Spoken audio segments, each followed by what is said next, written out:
day that I've been pretty stoked for a while. We got our JB4. Got this kind of just hanging out up here for now. Eventually it's going to go up under this compartment, and then we're going to have some wires span across the front of the car here, connect into some sensors. Like we got a sensor right there, and we're going to have to pull this cover up. We're going to have to go up underneath to feed the OBD2 cable up through, so we can plug that in. That'll give us stage 2. So there's some good install videos for installing the JB4. The actual Burger Tuning website has an awesome video that they produce. So I think I'm gonna rely on, you know, people to use that as the source for installing this. I just kind of wanted to document what I was doing. I'll probably do a time lapse to kind of speed things up. Don't want to bore you with all the details because there's better quality videos from Burger Tuning. So another thing I did is I already took apart the under dash piece. This is going to be where we feed the OBD2 port through the firewall into the engine bay. And then going around to the back here, I just disconnected my negative side of the battery while we're doing this for safety reasons, so we don't blow up our car. Alrighty, so I'm just gonna set this camera off to the side here. Holy crap, guys. It's been a while since I last started recording. Super tired. I was frustrated, but now I'm feeling good because I got the hard parts finished. But I wanted to take this opportunity to show you a couple things because the Burger Tuning video has some good information, but there's a couple things that they don't do that made this job a lot easier than I did. So I want to point some of those things out. Flex fuel sensor, that is underneath here. So what I did, I'm putting it back together now. I took both the charge pipes off, this plate off, and I was able to get back in there to disconnect the connector so easily. They mentioned something in their documentation in this PDF that you're supposed to use a wrench to half turn, a 180-degree turn on the inlet bolt, which is similar to this right here. You do a 180-degree turn so that the sensor's facing the other way so you can disconnect it. But gosh, that just, I didn't want to take that apart. So this is easy to take the charge pipes off and this plate. So that was super easy to get in here. And another thing too is I've got the air box out and this pipe for the air box, which goes here. In the video, they just take the air box out and they were like, you have to get to this electronic wastegate sensor, and there's another one right there. So it makes it a hell of a lot easier if you just take the hose and the air box out in general. So all I gotta do at this point is connect those two electronic wastegate sensors, and down inside of here, this little rubber grommet in the firewall, I'm gonna pop that through into the driver side floorboard area, and then I'm gonna push the OBD2 sensor out, and then that'll connect right here. So I'm getting there. It's frustrating. This map sensor was down inside of here, which was a total pain in the butt to get to. I don't even know if you can see it. Let's get a better view. Ooh, getting still kind of hot. Yeah, so that's the map sensor. Man, that was a pain in the butt. This was the T-map sensor. And like I said, there's a sensor up here for the flex fuel, which I kind of wanted to put that on there just because I'm curious about E85 and what it'll do. And then these are the last two sets of connections for the electronic wastegate, and then we'll put the battery on and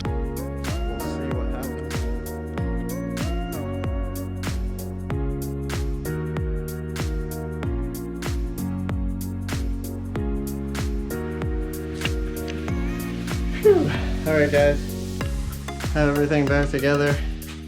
JB4 is installed.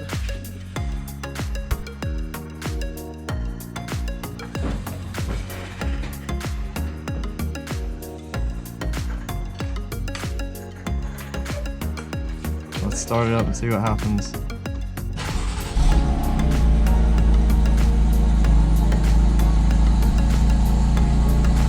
Well, she's not dead.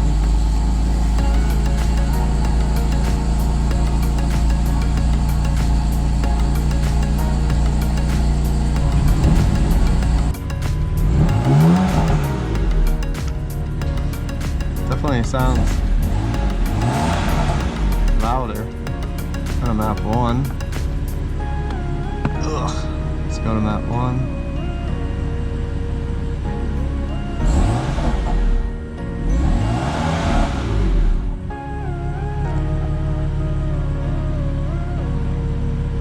Alrighty.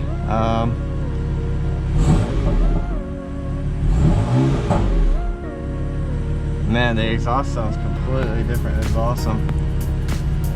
Well, I think for now I'm gonna go just kind of drive around and see how it operates, see if I notice anything different.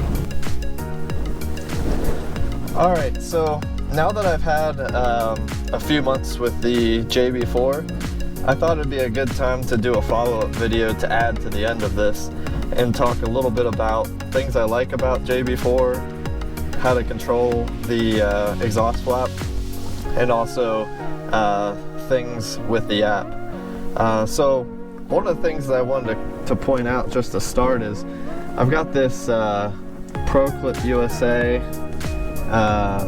phone mount, which is, and this by far was one of the biggest upgrades for using the JB4 and being able to see the real-time gauges from the Bluetooth OBD2 reader and have that while I'm driving. So it's nice to just kind of have this right here to be able to see all of that, and you can also, if you want, do it landscape so you can see your gauges, and kind of, it just looks nice. I really enjoyed this mount. So yeah, having the right mount is probably, in my opinion, one of the best ways to use JB4s, because you're going to use it more if you have the right mount and it's available. If you're trying to hold this or sit it in a cup holder, it's just not going to work too well for you. So I highly recommend getting a nice mount. This Pro Clip USA mount is, in my opinion, one of the best. It's manufactured for the M4 dash, so it clips on here flawlessly and it looks great. So I'm gonna get right into it. One of the first things that I recommend with the JB4 app is once you download it, set it up to auto connect to your car. So I'm gonna go ahead and just start the vehicle. So right now I have the vehicle started, and as you can see, it's auto connecting. This feature is not enabled by default, but for me, I felt like it was the most useful feature that they have. So to get that set up, what you want to do is go into the settings tab over here, and I believe there is a auto connect in here. Here we go. This option here, I have it enabled, attempt auto connect on launch. So basically, whenever you open up the app for the first time, it's going to try to auto connect to the Bluetooth adapter, which is under my hood. So that by far was one of the best features in the app. Secondly,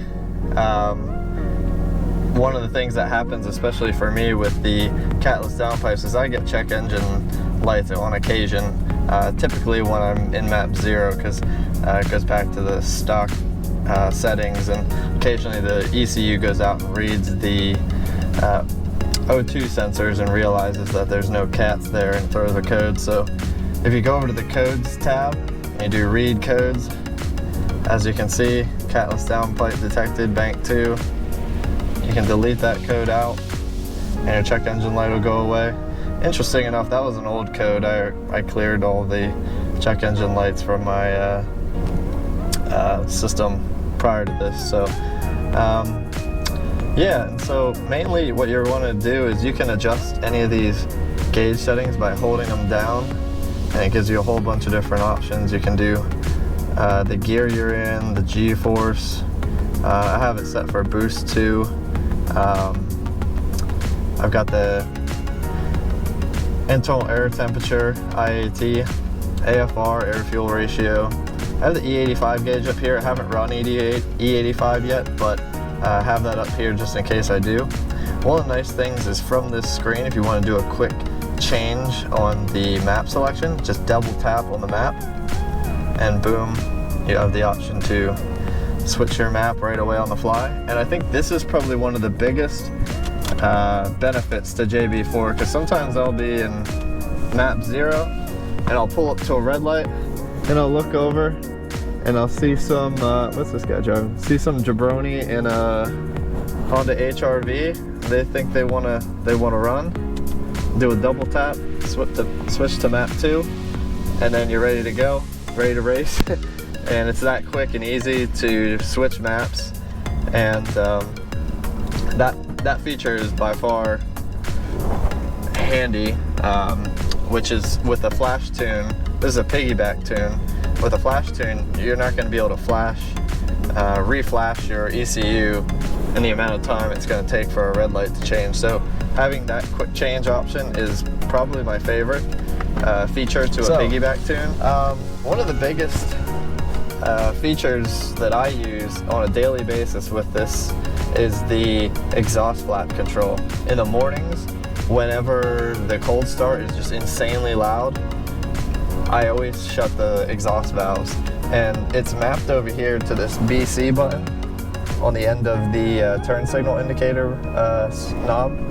And so if you hold this in for 2 seconds, you'll see in the dash, hopefully you can see this, it flashed the left and the right turn signal. Left and the right turn signal, there's 3 modes of operation. Left and right turn signal is the default mode of operation.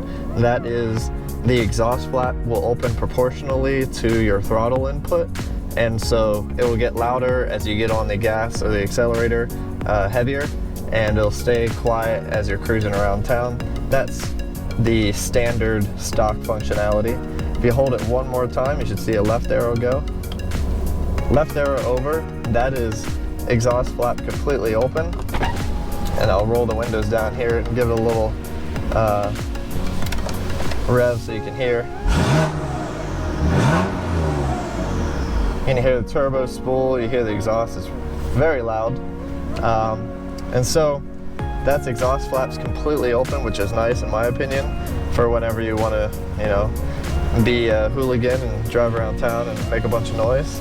But then there's also a nice feature of you hold this down for 2 more seconds and you see the right arrow turn signal, the right turn signal indicator blinks to let you know exhaust flap is closed.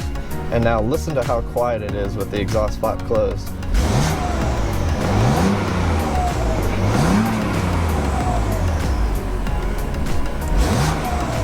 It's a lot quieter. And I'll switch this back, switch it over to the left side.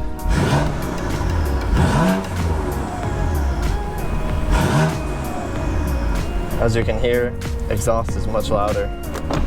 So I'm just gonna go drive around and maybe talk a little bit more about this and do some accelerations with the different settings.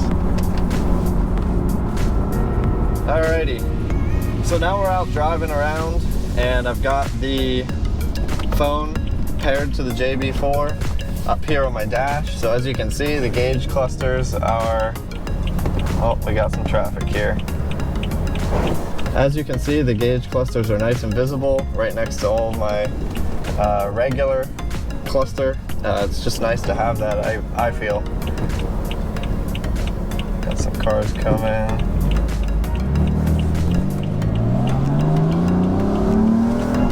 Alright, so I've got the exhaust flap open, so you can hear how loud it is.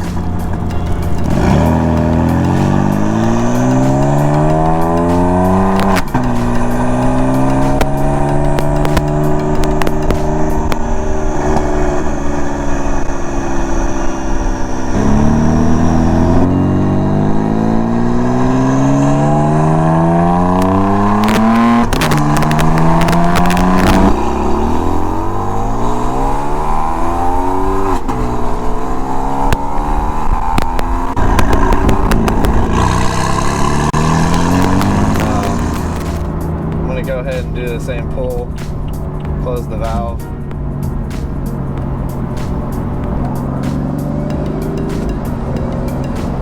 You can hear how quiet it is now. I'll downshift a little bit.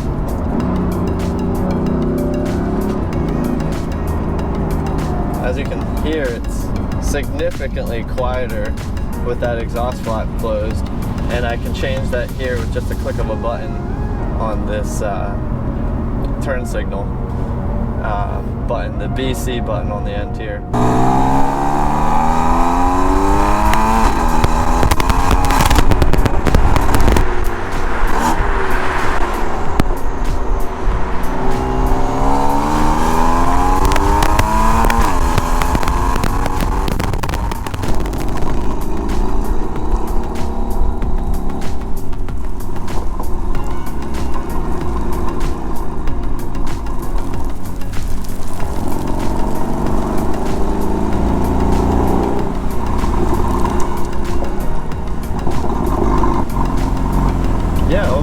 I think it's been a good investment, and I highly recommend, if somebody's not interested in doing a full ECU flash to their car,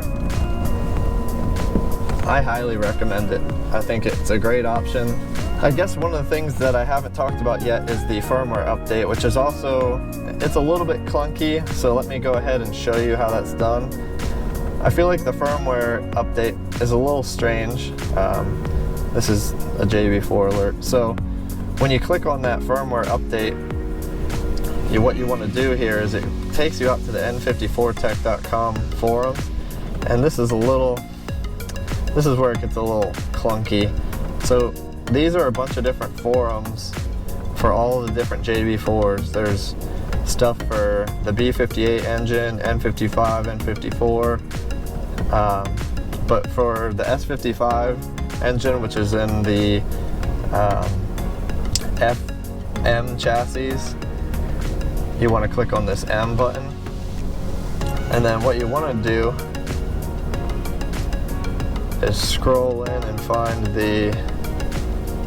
there's this guy, his name's Terry, and he's basically the tuner for Burger Motorsports, and you want to click here on this M3, M4, M2 competition, S55 JB4. This is the forum, sub-forum within here for the M4 or the S55 engine. And so, as you can see here, I'm not sure if you can see all this, but there's a description of all the different maps, and then if you scroll, it's always at the very beginning page, the very top page of this. Where is it at?